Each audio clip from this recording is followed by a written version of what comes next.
সর্বপ্রথম আমার মেসেজ, রেজবি মাওলাকি গভীর মনোযোগ দিতে হবে। কোরআনে বলেছেন যালিকাল কিতাবু লা রাইবা ফি, আল কোরআনে কোনো সন্দেহ নাই। যেহেতু কোরআনে কোনো সন্দেহ নাই, আমরা আলেমরা ভিন্ন কেন? আমরা মতাদর্শে ভিন্নতা অবলম্বন করছি কেন? যেহেতু কোরআন বলেছে কোনো সন্দেহ নাই। এক দল বলছে রসুল নূর, এক দল বলছে রসুল মাটি, এক দল বলছে রসুল জিন্দা, এক দল বলছে রসুল মরা, এক দল বলছে রসুল জানে, আরেক দল বলছে রসুল জানে না। যারা বলছে রসুল নূর, তাদেরকে জিজ্ঞেস করলাম তোমরা কোথায় পেয়েছো? তারা বললো কোরআনে পেয়েছি। আমি বললাম দলিল কি? তারা বললো কদ জাআকুম মিনাল্লাহি নূর। যারা বলছে রসুল মাটি, আমি তাদেরকে জিজ্ঞেস করলাম দলিল কি? তারা বললো কুল ইন্নামা আনা বাশারুম মিসলুকুম, আমি সাধারণ মানুষ। আশ্চর্য হয়ে গেলাম, কোরআন বলে কোনো সন্দেহ নাই। এক দল বলছে রসুল নূর, এক দল বলছে রসুল মাটি। আমি আশ্চর্য হয়ে গেলাম। আমার রেজবি মাওলা বলেন, রেজবি মাওলাকে জিজ্ঞেস করলাম রেজবি মাওলা রসুল কি হতে পারে? রেজবি মাওলা বলেন তেই নেস্তে পাক মেহে বাচ্চা বাচ্চা নূর কা তুহি আইনে নূর তেরা সবদা রানা নূর কা। চিৎকার করে বলুন সুবহানাল্লাহ। এক দল বলছে রসুল মাটি, সেও কোরআন নিয়ে বসে আছে। এক দল বলছে রসুল নূর, সেও কোরআন নিয়ে বসে আছে। এবার কেউ বলছে রসুল মরে গেছে, আবার কেউ বলছে রসুল জিন্দা। আমি বললাম দলিল কি? ওয়ালাল আখিরাতু খায়রুল লাকা মিনাল উলা।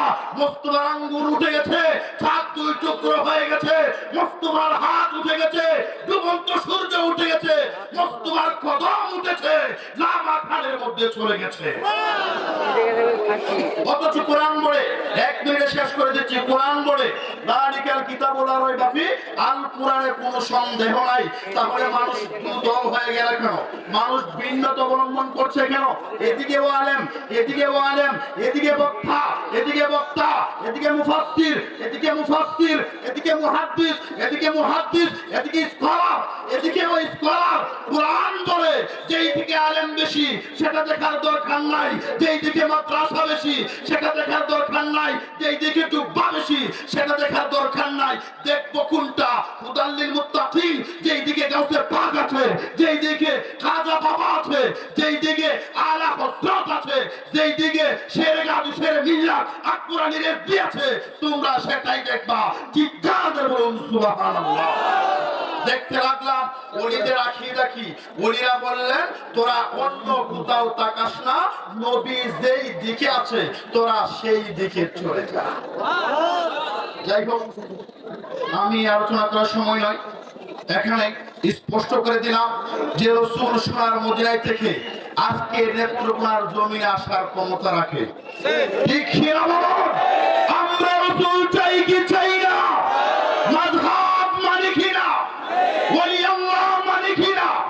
মাজার জিয়ারত চলবে কিনা? মা বাবার খেদমত চাই কি চাই না? পাঁচ ওয়াক্ত নামাজ পড়া দরকার আছে না নাই? কাদের কাদের আছে হাত তুলে দেখিয়ে দেয়। আল্লাহ আমাদের সকলকে কবুল করুক। আসসালামু আলাইকুম ওয়া রাহমাতুল্লাহি ওয়া বারাকাতুহু। মারহাবা মারহাবা।